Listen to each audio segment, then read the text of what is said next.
Nagaan waaqayyo hunduma keessaniif haa baay'atu atteef jirtu. Faarfattoota Nehemiyaa waaqayyo isaan haa eebbisu, waaqayyo isin haa eebbisu. Egaa yerootu deeme natti fakkaata tokko duwwaa godhanii yeroo kaan faarfatu natti fakkaata. Waaqayyoon galateeffannaa yeroon keenya baay'ee deemeera.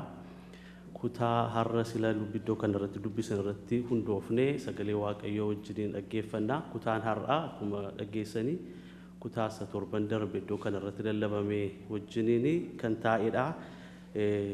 Wangeela Luqaas boqonnaa 3:7-8tti inni torban darbe ilaalle immoo 1-6tti dubbii wandummuun iddoo kanarratti lallabaniiru waa'ee isaa akka yaadannuuf waa'ee sagalee lafa onaa keessatti iyyuu dubbatan torban darbe. Sagaleen onaa lafa onaa keessatti iyyu kuni waa'ee isaa raajiin Isaayyaas bara waggoota 700 dura dubbatee ture. Sagaleen lafa onaa keessatti iyya jedhee waggaa 700 dura kan inni dubbatetu Luqaas iddoo kanarratti abbaa isaanitti dubbata bara Xibraayos mootii ture sanatti. Yeroo Phiilaaxoos immoo Yihudaa bitu sanatti. Yeroo Hanaaniyaaf Qayyaafaan immoo hangafoota lubootaa turan sanatti.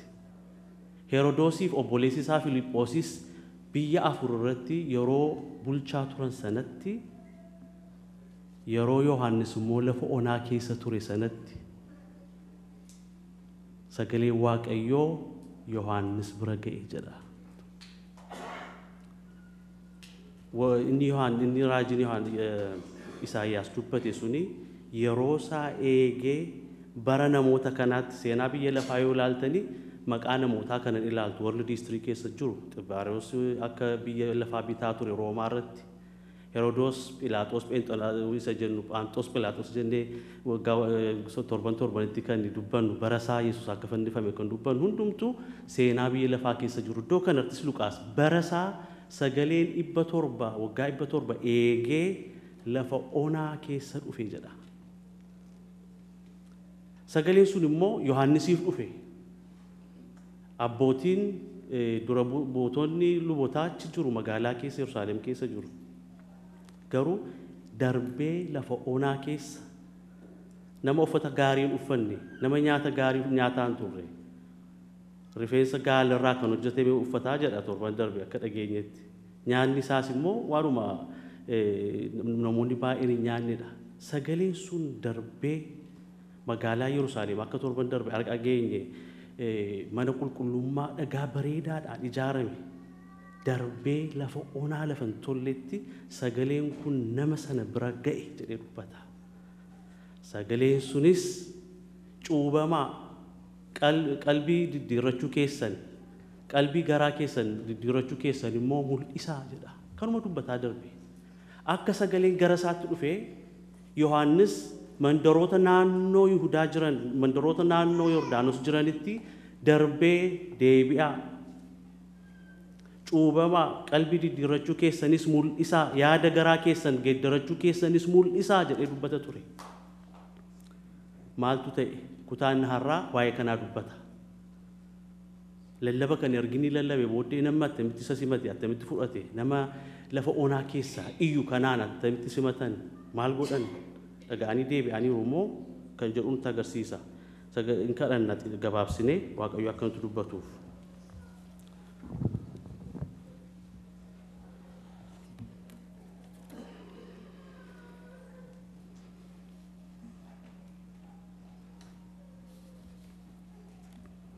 Si galateeffannaa Waaqayyoo si dhaggeeffachuu barbaannaa yeroo kana nutti dubbadhu. Gorsa kee yaada kee ogummaa kee isa bara baraa isa jireenya bara baraas akka nuuf ibsitu gorsa kanaanis jiraachuu kan ittiin dandeenyu ayyaana akka nuuf laattu yeroo kana si kadhannaa. Akka sin dhageenyeef karaa adda addaa kan nu mormu yaadda diinaa maqaa Yesuusiin kan rukutame haa ta'u. Maqaa Yesuusiin. Ergaa kana nama kana biraa dhaga'anii booddee namoonni hiyyaa'an jedhu akka sila dhageenyetti baay'inaan magaalaadhaa ba'anii lafa onaatti deeman.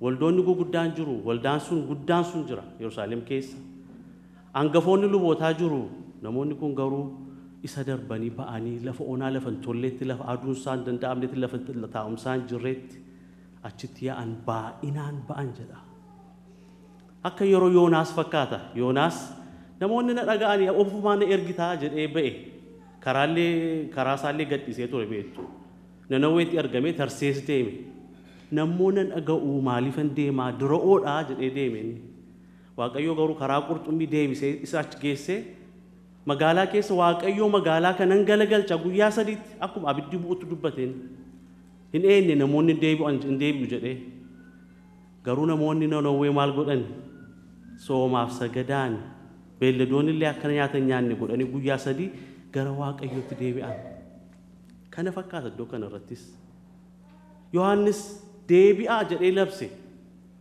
namoonni kun isin dhaga'an baay'inaan darbanii lafa onaa keessaa magaalota inni itti lallabe hundumaadhaa ba'anii dhaggeeffachuu cuubamuu qalbii diddiirrachuu isaanii mul'isuudhaaf gara Yohaannis dhufan maaliif dhufan namoonni kun sagalee Waaqayyoo ture iddoo sana lafa sagalee Waaqayyoo jiru namni dhufa Yesus maal jedhee lafi raqqi iddoo jirutti jedha Maatiyos 24:28 irratti raqqi iddoo jirutti maayini eegliin or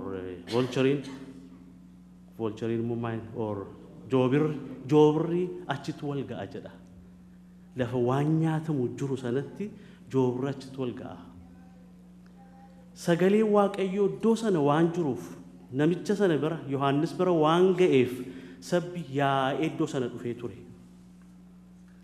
har'as lafa sagalee Waaqayyoo jiru lafa sagalee Waaqayyootti dhufetti namni yaa'a lafa sagaleen Waaqayyootti dubbatuudhaan waldaan keenya manni keenya kana yaaduun nurra jira magaalaa kana keessaa bilaakii hundumaa irratti waldaa arguu dandeenya waldoota babbareedaa namoonni jiru kan wanti gaddinu tokko waldoota duwwaa ta'uu isaanii duwwaatu ta'e waldoonni gurguramuu isaanii baay'ee gaddina namoonni yeroo sana magaalaa Yerusaalem keessa jiru mana qulqullummaa waggaa 40 ol kan fudhate ijaaramuun isaallee isa darbanii lafa onaa keessa deeman sagalee Waaqayyootu ture yaaduun nurra jira waan nyaatamu nurra jira Gogocoroon jedha vulturein sun nyaatti waan jiruuf achi deemu lafa sana gooftaan dubbate kana lafa nyaatti jiru sabbisin deema yeroo hundumaa lafa sagalee Waaqayyoo jiru manootii blookii kana irra hundumaa jiran waldaa kana darbitanii yoo deemtan jira waldaan kana darbitanii yoo deemtan jira sagalee Waaqayyoon dubbatamaa waan Waaqayyoo jedhe qalbii diddiirradhaa deebi'aa kan jedhu jira moo waan nama gurra namaatti tolu duwwaa dubbatama isa ilaaluu nurra jira har'as maal jedhe egaa namni kun sassaabamee arge Yohaannis kana eegeera ta'e isaan beeku akkuma Yoonaas namni lafa onaa sana guutee arge yaa'anii dhufan cuubamuudhaaf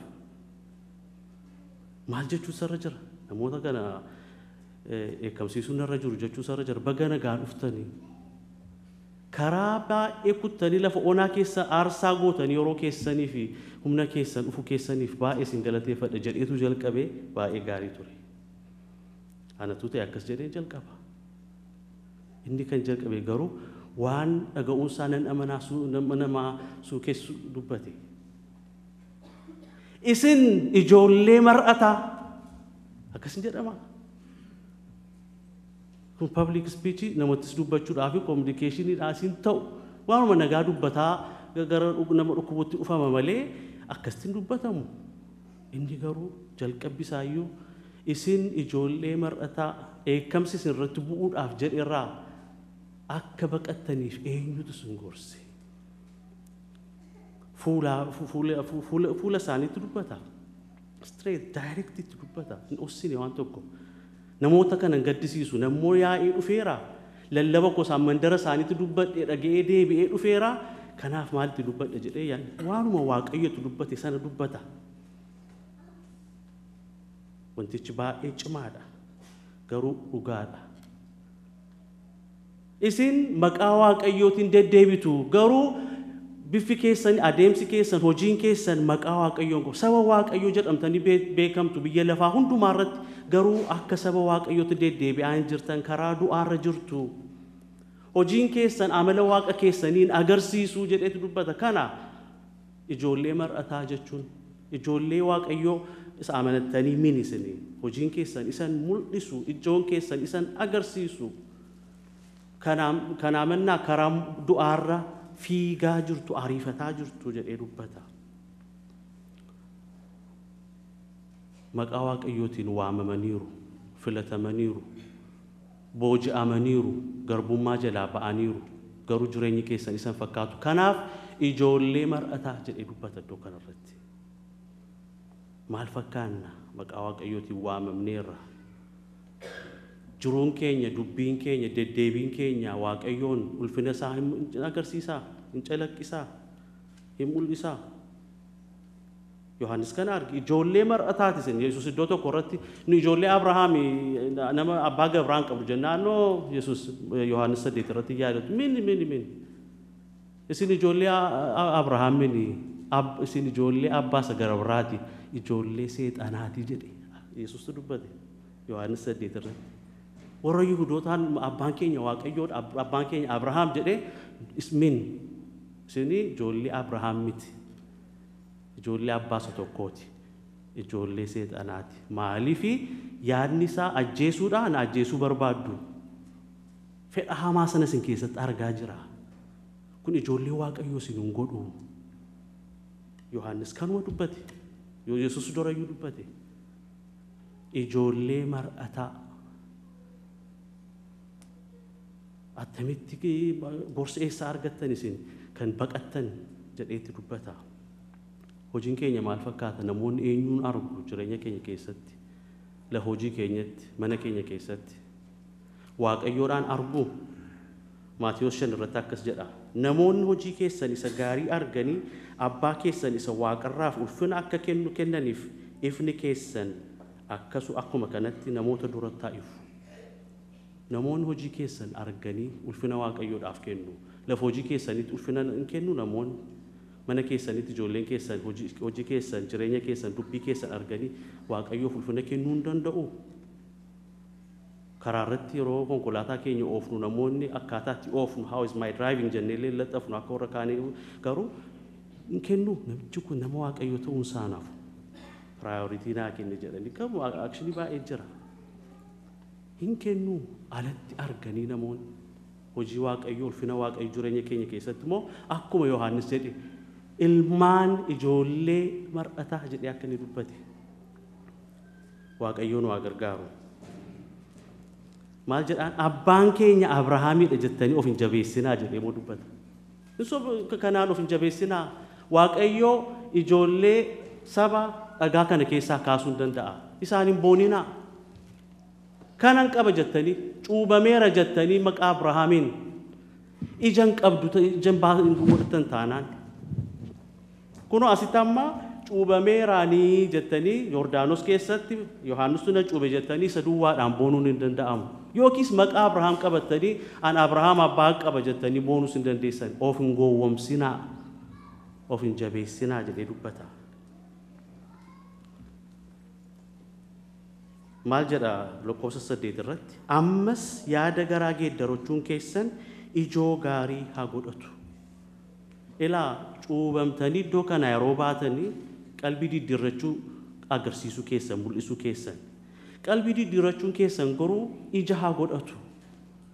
Yaada garaa geeddarachuun ijoo godhachuu wajjin deemuutu sarra jira jedheetti hima. Kanaa ala garuu jedha. Lakkoofsa 9 irratti akkuma sila dhageenye qottoon muka hundumaa hidda muka hundumaa jala kaa'ameera jedha. Ijoo kan godhu hundumtuu muramu garuu ijoo kan hin godhanne ija kan hin godhanne hundumtuu garuu muramee abiddatti naqama. Qottoon hidda muka hundumaa jala kaa'ameera. Nama naasisa. Qottoon hundumaa jala kaa'ameera. ijatu barbaadama. Luqaas takka darbee gara boqonnaa 13 irratti waa'ee Yesuus Kiristoos waa'uma kana waan dubbachuu isaa dubbata. Maal jedhaa? Yesuus fakkeenya tokko dubbata. Waggaa 3 namicha tokkotu waa'ee muka isaatii muka wayinii isaatii dubbata. Waggaa 3 hundumaa deddeebi'ee ijarraa barbaadeen ture muka kanarraa. Muka ija garuu argachuu hin dandeenye. Kanaaf nama muka sana eeguu maal jedhee muri maaliif lafa oonsiti? Namichi garuu maal jedhe waggaa tokko eegi. Eeyyee waggaa 3 darbee dhuftee baala duwwaa argatteetta amma garuu waggaama tokko kenniif. Yoo ija godhatte gaariidha. Isa godhatu taanaan garuu muri. Carraan kennameera har'as. Iddoo kana teenyee kana dhaga'uun keenya waa'ee ija akka yaadnu nu gargaara. Ija qabaa. Ija godhataan jira moo baala duwwaadha? Kana dubbataa jira namichi kun Yohaannis saba Israa'elitti. Waaqayyo ija sinirraa eegaa ture. Ammoona ija godhanne sini baala duwwaadha. Yeroon isaa yeroo ijatti godhattanidha. Meerra iji keessani. Hin jiru. Kanaaf qottoon hidda irra kaa'ameera. Hidda muka hundumaarra namni tokko iyyuu kanaaf hin jiru. Ijaan qabu taanaan kutamee gatama. Garuu ammas carraan kennameera. Waggaan tokko dabalameera jedha iddoo kanarratti. Maal fakkaanna? Ergi kana hundumaa dhaga'an booddee waa'ee abiddaa, waa'ee kutamuu ergi dhaga'an booddee namoonni kun deebiin isaanii maal ture? Dhumarratti isa ilaalla. Deebiin isaanii baay'ee nama tuqa. Ergaa kana amanuu hin dandeenyu hin jenne namoonni kun waan isaan jedhan lakkoofsa 10 irratti ilaaltanii egaa maal goonure jedhan saboonni sun sabbi achi sassaabame maal goonure hin na'an ergaan sun isaaniif akka ta'e baran maal goonu sagalee waaqayyoo dhageenye egaa maal goonu namoota jedhan nu haa godhu. Yeroo tokko tokko anaaf abbaa abaluudhaaf itoo abaluun har'a dhufeera ta'e kun isa ilaallata faa jenna. Namoonni kun garuu ofuma isaaniitti appilaayi godhan maal goonu saba isa gaafataniif maal jedhe kun gaa jarreen sun jedha baay'inaan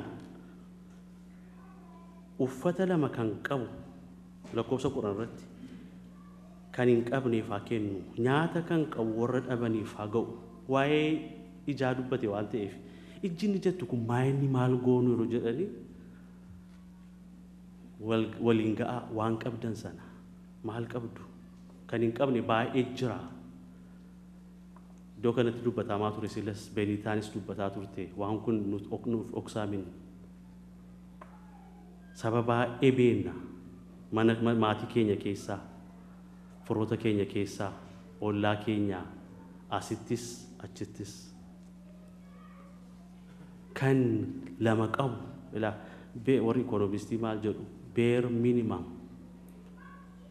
anumaayyuun qabu warra qabaniif dubbata kun akkan jenneefi 2 kan qabu jedha. Isa waa'ee 10 dhiisaa shamizii 10 kootii 10 faa dhiisaa 2 ofii yaadaa meeqan qaban kan hin qabne immoo jira. Waa'ee sheerii gochuu waa'ee warra kaanii wajjin hirmaachuu haa ga'u jedhee dubbata.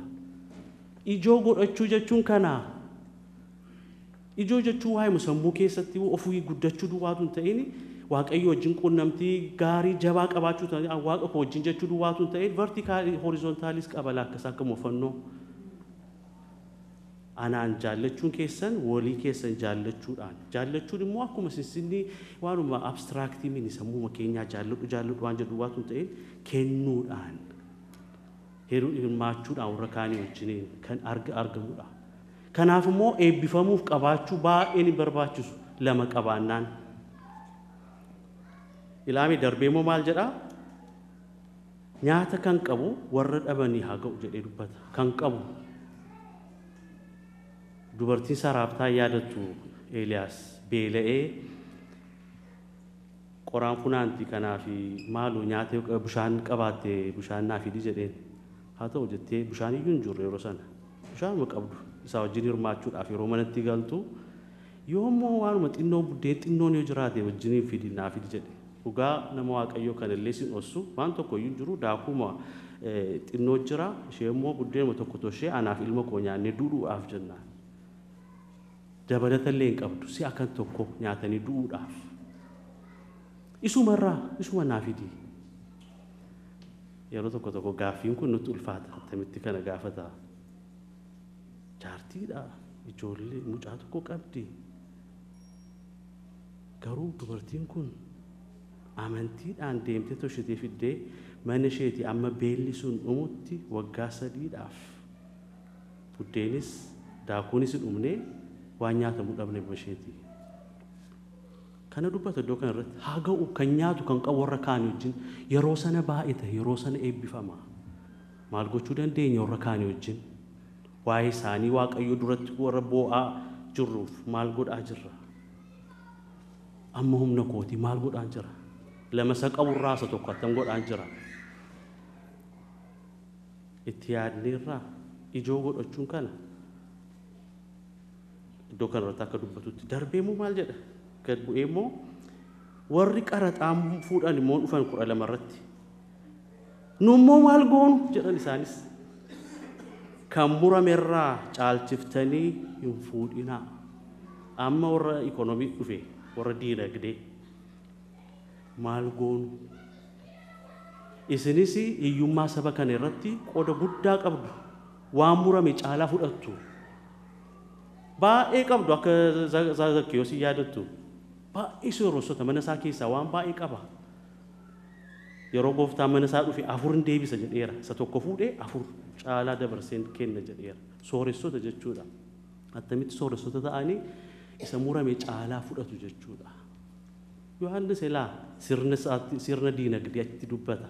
Saba duwwaatti min hawaasa duwwaatti min dubbata. Sirna hawaasaatti duwwaa min kan dubbatu hundumi keessan qooda qabdu kennaa warra dhabeef duwwaa jedheen dhaabne. Warra ikonomii geggeessanitti immoo dubbatamu. Kan murame caalaan fuudhinaa. Raajummaan akkas dubbachuu prophetic jedhu. Prophetic sun raajummaa jedhan. Waanuma namni karaa dogoggoree jiru sanarratti ija jabinaan dhugaa waaqayyootiin guutamanii dubbachuudha raajummaan. Malee boora akkasii ta'a duwwaa jechuun. Akkasii godha waaqayyo jechuu duwwaa min waa'ee raajummaa dogoggora waan hubanne qabna. Innis keessa jira. Inni guddaan garuu seenaa raajotaa yoo ilaaltanii siistamiima gadhee ta'e konfrontii deemanii sirrii min kun qaraxa fuudhaa jirtan kuni isa ayyamame caalaa fuudhaa jirtu. Yohaannis ikonomii sanas ilaaleera jechuudha. Akkaataa isaan horiitti sassaaban ilaaleera jechuudha. Kanaafitti dubbata. Cal jechuun barbaanne. Har'a waan kana karaatti dubbannu qabnaa. Warri sooressi baay'ee yeroo isaan sooressa ta'an warri kaan immoo yeroo isaan du'aa deeman gaabbii sun yeroo bal'ataa deemu. Humni inni product waan gurguramu sun hojjete sun birrii 10 gadi yeroo hundumaa yeroo kennamuuf namni immoo mana sana qabu 400-500 yeroo sa'aatii sanatti argatu.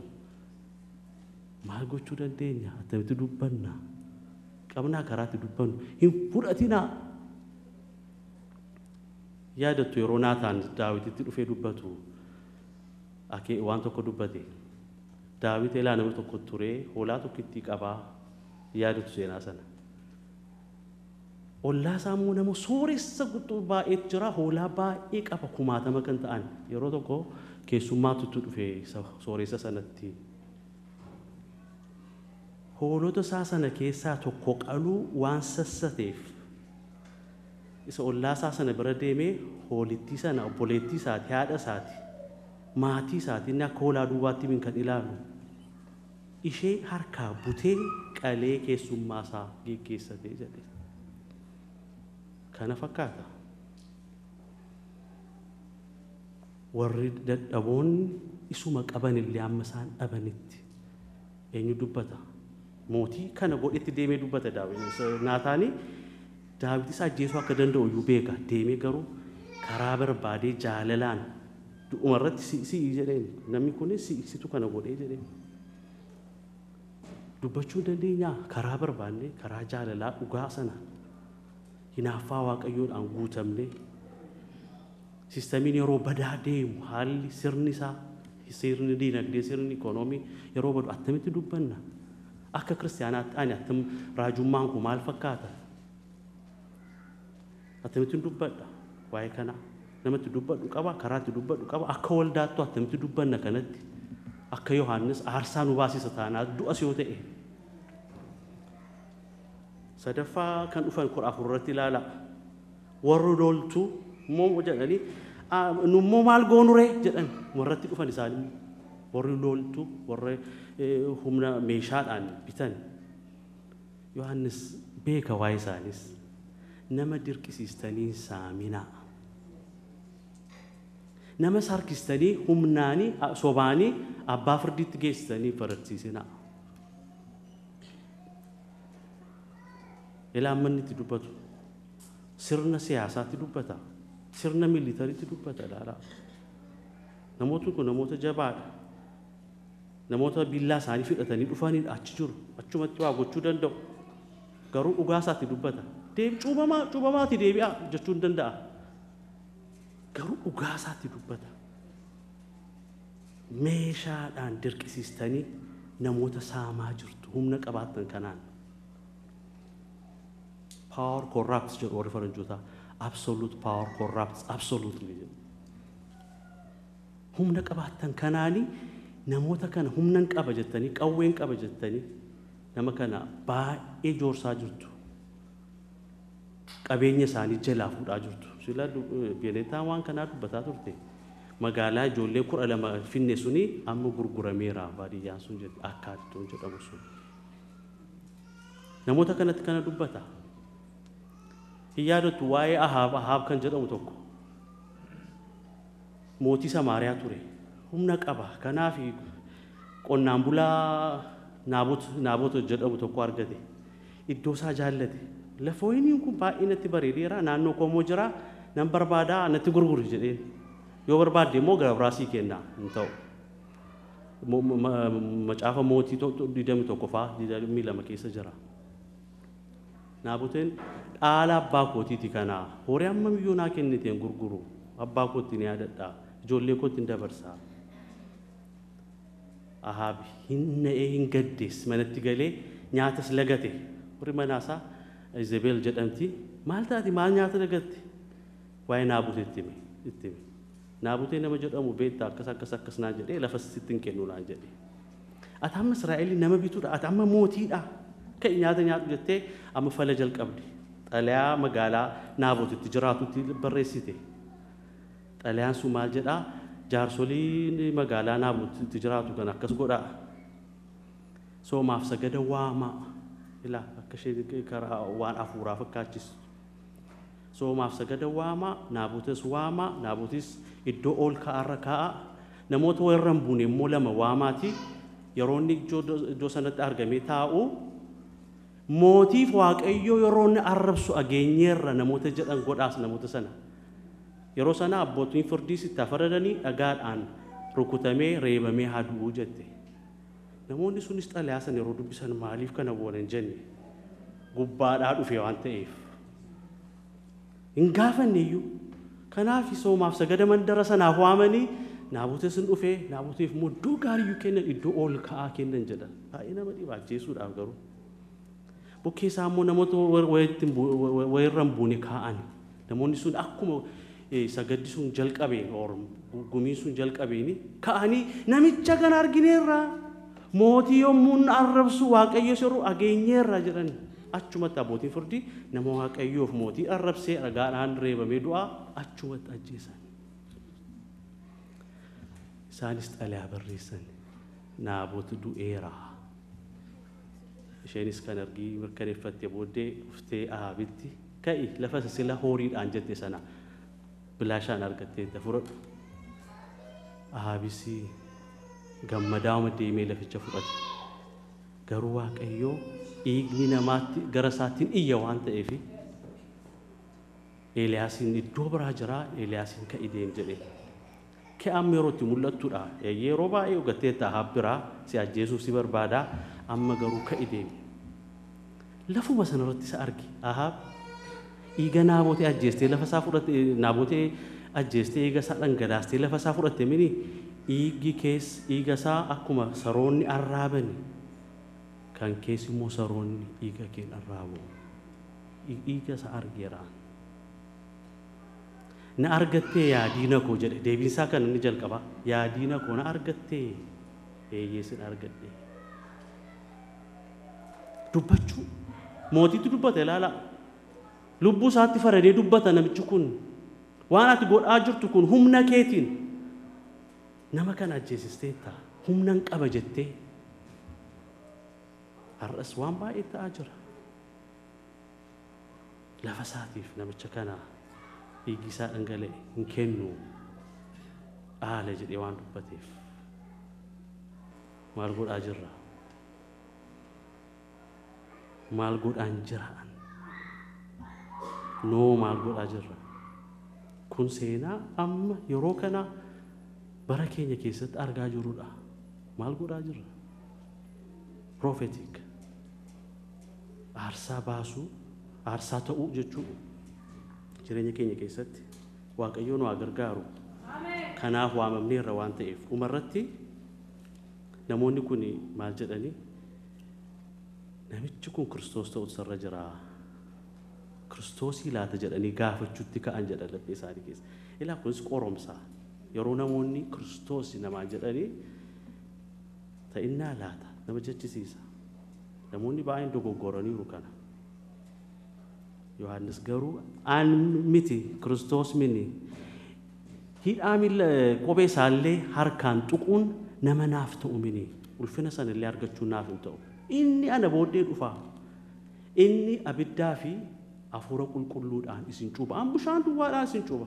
cuuphaan ani sii godhu kuni bishaan duwwaadhaa milikkituma an deebi'eera jechuudhaaf kan ta'uudha ija godhachuun isinirra jira garuu inni ana booddee dhufu inni ibiddaan hafuura qulqulluudhaanis isin cuuba gara Yesuusitti agarsiise hambiliidha gad jedheera garuu waan tokkotti agarsiisa humna keessanii deebi'uu dandeessan ijoo godhachuu kan dandeessan isinii kanatti yoo amantanidha isa ana booddee dhufu sanatti isa baqii keessan isa ofuttummaa of tuulummaa sassatummaa isa keessa keessan guutee sin rakkise kana maal godhu jettanii itti rakkataa jirtan kana gubee kan balleessu abidda kan qabee dhufu abidda sanaan isin kan cuubuu danda'utu dhufaa jira gara isaa ilaalaa gara Kiristoos maal godhu jedhaa jirtu isinis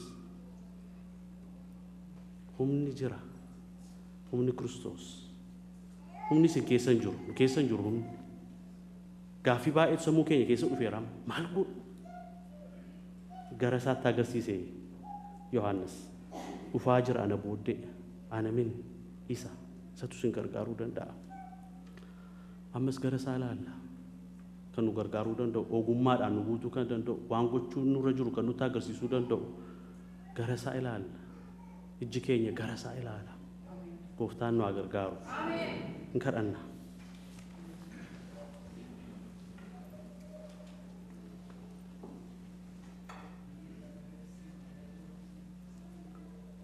Miikiyaas akkas jedhee dubbateera kadhannaa irratti kana dubbadhaa kadhannee raawwannaa inni wanta gaarii ta'e sitti himeeraa yaa namaa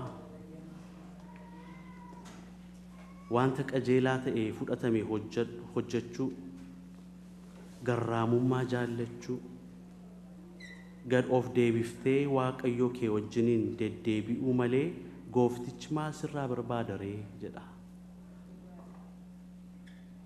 gooftaan waan gabraa sirraan barbaadu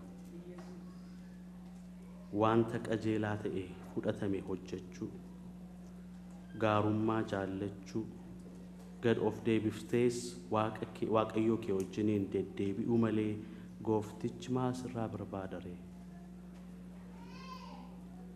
kun wangeela umarratti maal jedha iddoo silaa dubbifame irratti kana malees gorsa gaggaarii kennaa wangeela isaanitti lallabe jedha wangeela Yohaannis wangeela lallabe seera waan dubbatame waan lallabame sitti fakkaatiin kun hundumtuu seera fakkaata garuu wangeela kana godhii seera fakkaata garuu xumura irratti maal jedhe Yohaannis wangeela lallabe jedha kun dhugaa wangeelaadha sagalee abdii yoon qabu attamitti wangeela ta'a jechuu dandeessu garuu karaa abdiiti kun kan nu fayyisudha yoo nu dhukkubsellee karaa hundumaa karaa diinagdee karaa hawaasaa karaa siyaasaas waan godhu nutti agarsiiseera Waaqayyo waan gochuu nurra jiru jechuu ko humna keetiin nu guuti jenna Waaqayyoodhaan humna keetiin nu guutaan hin danda'u ijji koo gara kee ilaala gooftaa na gargaari si malee waan tokko gochuu hin danda'u ogummaa naa kenni yeroo kana keessatti akka nama tokkootti akka saba tokkoottis maal gochuun akka nurra jiru nu gorsi nutti agarsiisi karaa kee nutti mul'isi gooftaa jenna ni danda'a abdiin kutatinaa Waaqayyo karaa qaba gooftaan nama tokkotti fayyadamaa saba tokkotti fayyadamaa abdiin kutannu akka Yohaannis raajummaa keenya sirriiwwan hojjenna baruma nuu kennametti hin kadhannaa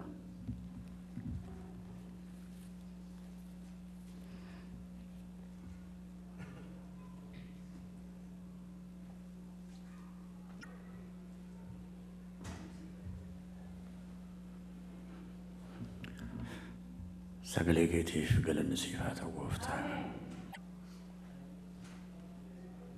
Bara hundumaa ergaa qabda nama hundumaatiif. Sagaleen kee jireenya namaa geddara ilaalcha namaa geddara. Erga sagaleen kee dhagaamee booddee maal goonu jedhee tokko tokkoon dhiyaatanii jedha sagaleen kee.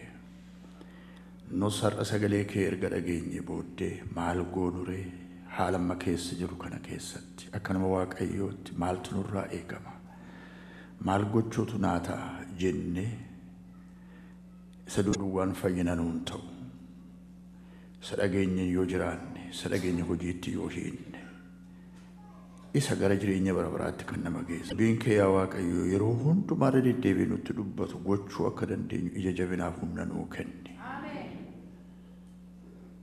tokko tokko keenya nu gargaari waan nutti dubbatteef galanni ulfinni siif haa ta'u buleessa keenya nutti dubbate jireenya isaa mana isaa maatii isaa hundumaa eebbisi barri keenya hafe hundumtu baratti siif jiraannu nuuf haa ta'u maqaa Yesuus Kiristoosiitiin ameen.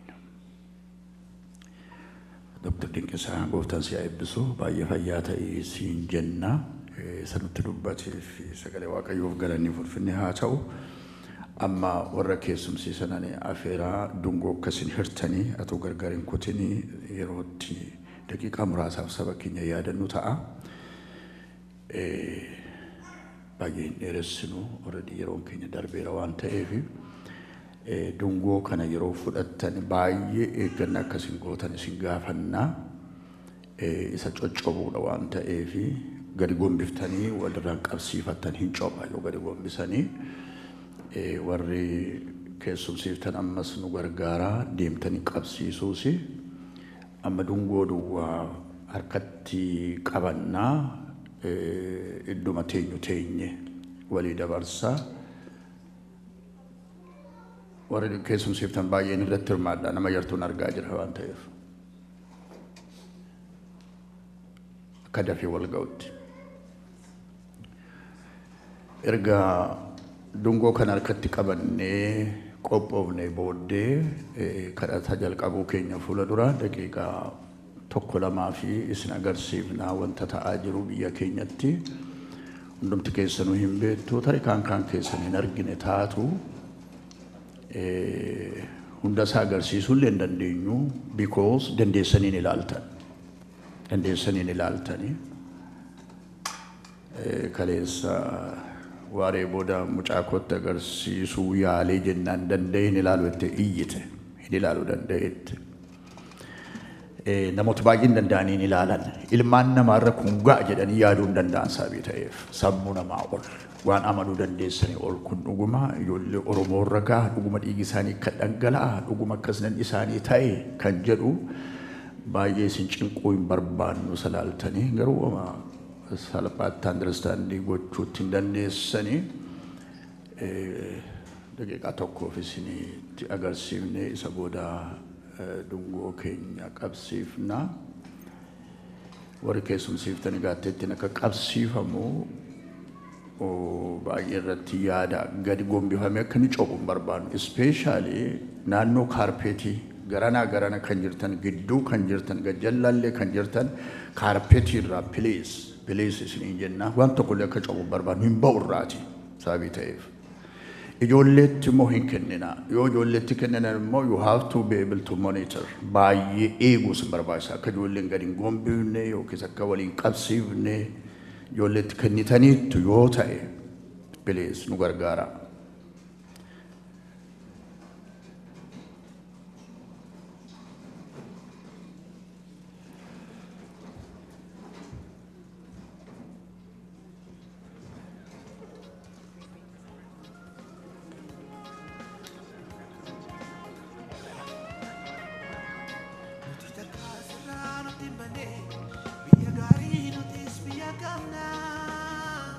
Iddoo santa'aati dungoo keessan qabadhaa yeroo ka'aasni jennu kaatu garuu as ilaala. Warri media ministry hold on a second. Akka tokko nu eegaa yaadi namaa tamsa'a jira dungoo qabsiifataa waan ta'eef.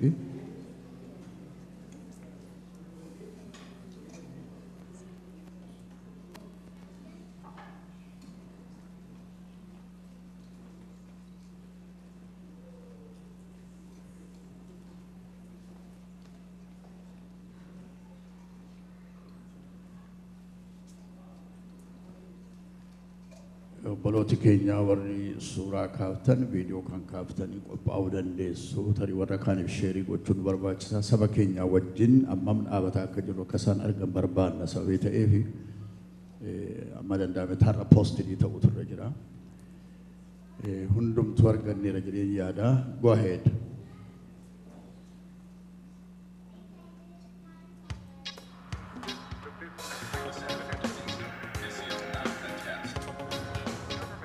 Ibsaan dhaamsaa godhaati.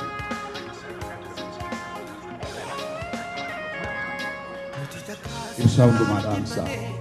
Biyya gaarii nutis biyya qabnaa. Uumama harka kee nu badhaaftee galata kee isaaf kumee qabnu. Kan nuti dhabnee murtee nama tokko isaa nu geggeessu. Kan afaan garaansaa gubatu. Madukan sabas sajallatu Agawu Iyyatu gamnu yadabuni Agawu Iyyo fi keessattu madamuni Agawu Iga qulqullu dhangalaasunii Agawu Obbolaan nurii walqulqullii Agawu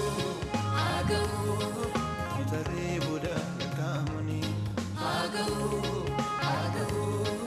Asufi rati tufatamuni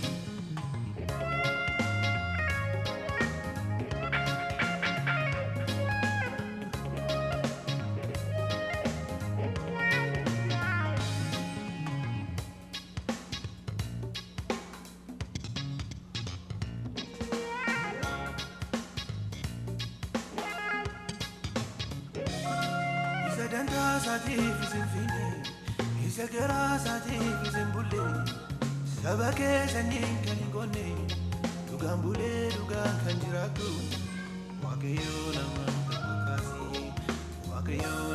tokokasi, iyesam nama tokokasi, wakayo nama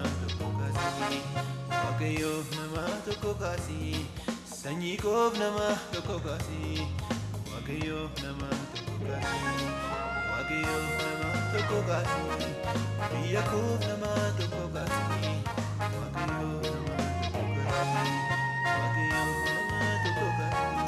walalam nama tokokasi, wagayo nama tokokasi.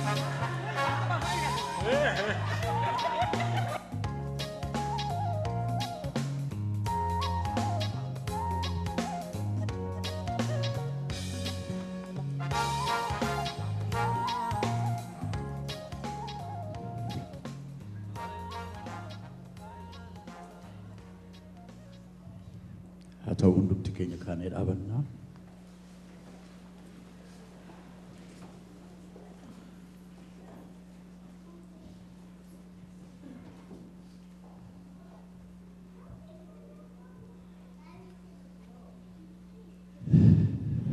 Egaa akkuma argitanii baay'ee isaa isiniin argisiifne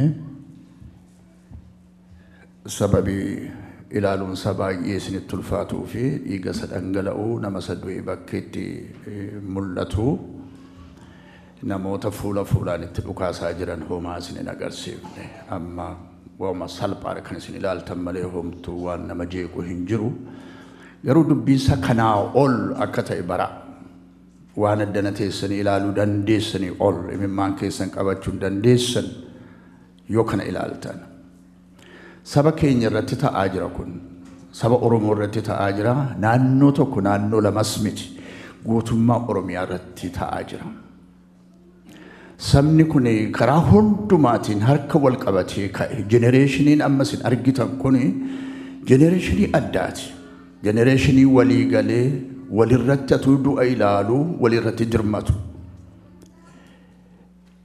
du'a lafatti kaasaa biyya lafatti agarsiisaa adeema akka ofiis rukutamatu beeku akka du'atu beeku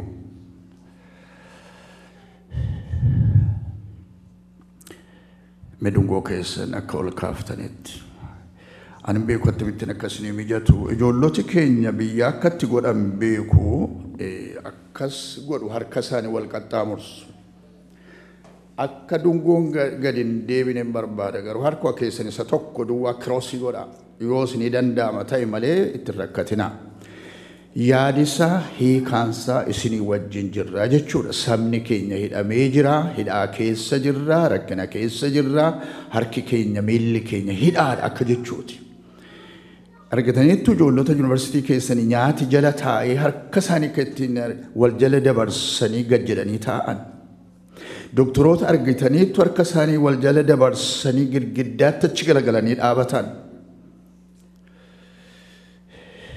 isinii wajjin jirra jechuu keenya ijoollota keenya fagoo nurraa jiraattan nu biraa jiraattan illee isinii wajjin jirra dhangala'uun dhiiga keessanii karaatti nafu bakkeetti si hin hafu waaqayyo guyyaansaa yeroonsaa ga'e yeroon ni jaabaafatu yeroon barri hin dhufa yeroo waaqayyo dhugaa mul'isu yeroon hin dhufa ijoollota keenya dargaggoota keenya yuunivarsiitii adda addaa keessa kaleejii adda addaa haayiskuulii elementarii adda addaa keessa kan jirtan waldaan kiristiyaanaa isinii wajjin jirti sabni keessan isinii wajjin jira rakkinni keessan nuu gala boo'ichi keessan nuu gala gaaffiin keessan gaaffii qajeelaadha maaliif qotee bulaan lafa isaarraa buqqa'a maaliif beela'a maaliif hiyyooma jettanii saba keessaniif kaatanii dhaabachuu keessan argineerra nuu galeera deebiin argachuun isinirra ture rasaasa hin turre ibsa argachuutu isinirra ture wanti kun akka dhaabatu murtoo dabarsutu irra ture garuu deebiin keessan rasaasa ta'e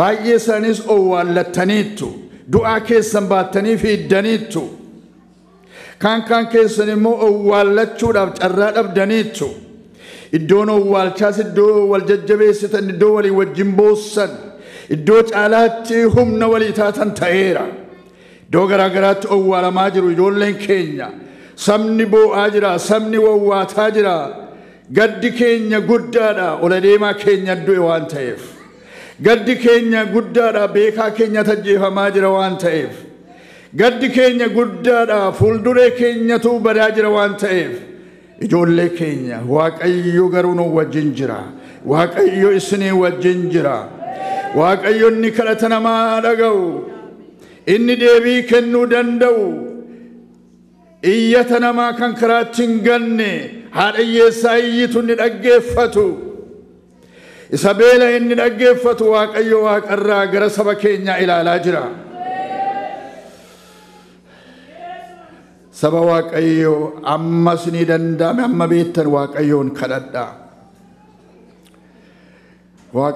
kadhadhaa beekaaf wallaalaa hin qabu kun kadhata dheeraa kadhachuudhaaf miti beekaa wallaalaa hin qabu garaan keessan kan gubate waa'ee saba keessanii waa'ee ijoollee keessanii gaddaa bu'aa kan jirtan harka keessan gara Waaqayyo Waaqa jiraata isa araara buusuu danda'u isa nagaa kennuu danda'u isa mootummaa geeddaruu danda'u gara sanatti harka keessan kaasa biyya lafaatti iyyannee biyyi lafaan hin dhageenye gurguddaa biyya lafaatti waraqaa baay'ee dabarsine deebiin arganne mootota baay'eetti iyyanne mootota deebiin hullaanne bu'aa biyya lafaatiin walitti hidhamanii sababii jiraniif dhiiga qulqullaa'aa dhangala'aa jiru ittiin mormuudhaaf ija jabaanne Waaqayyo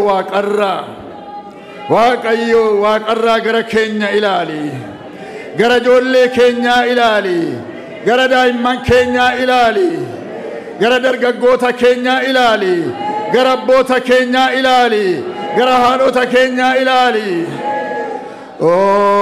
gara keenya ilaali Waaqayyo gara keenya ilaali Waaqayyo haati mucaan ishee yoom eebbifamee yoom nama naa ta'ee yoom mana naa ijaaree uffata naa bitee jireenya koo fooyyessa jettee eeggattu abbaan ilma isaa eeggataa jiru obboleessa isaa eeggataa jiru reeffa fudhatee manatti galee yaa Waaqayyo nu ilaali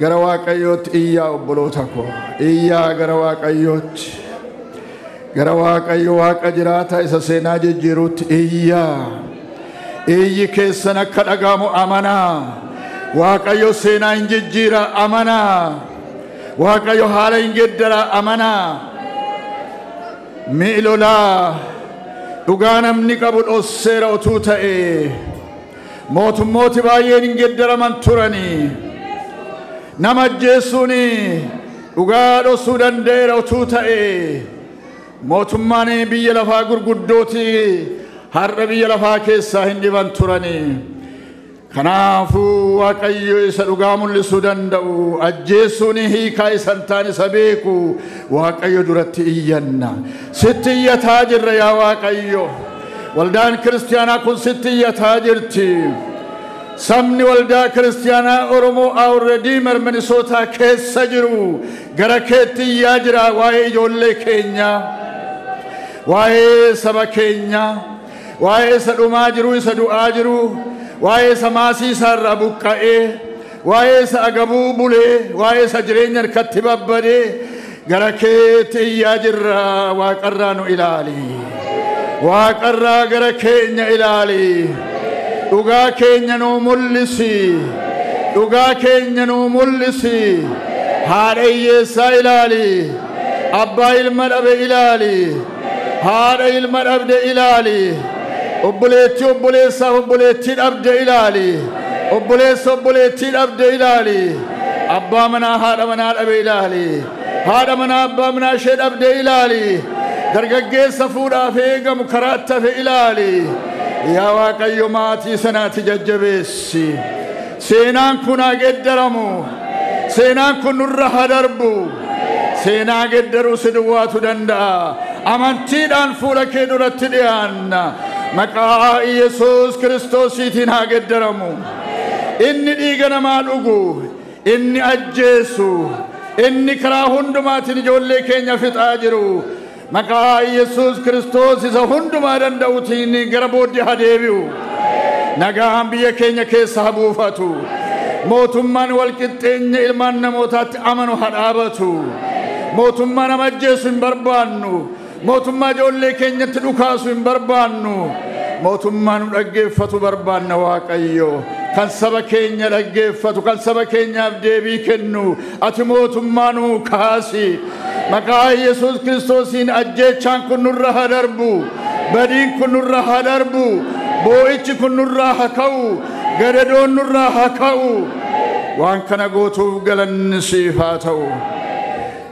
siif haa ta'u egaa haadhotii keenya jajjabeessi abboota keenya jajjabeessi mana gadditti gale yaa Waaqayyo jajjabeessi haadha gadditti gale abbaa gadditti gale jajjabeessi obboleessa gaddi isaanitti gale jajjabeessi saba keenya ollaadhaan walitti dirmatee walii wajjin boo'aa jiru jajjabeessi.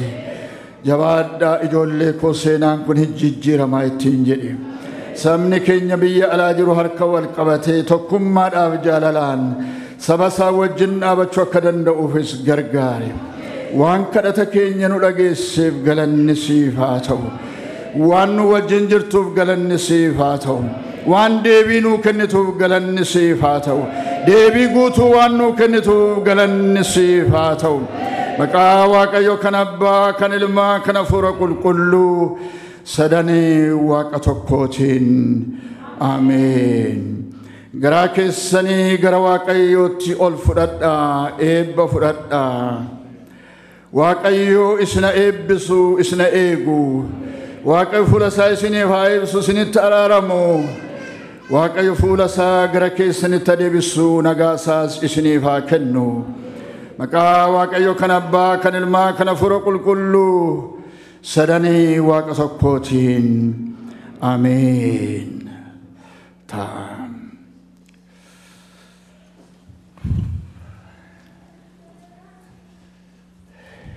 Dungoo keessan dhaamsaa.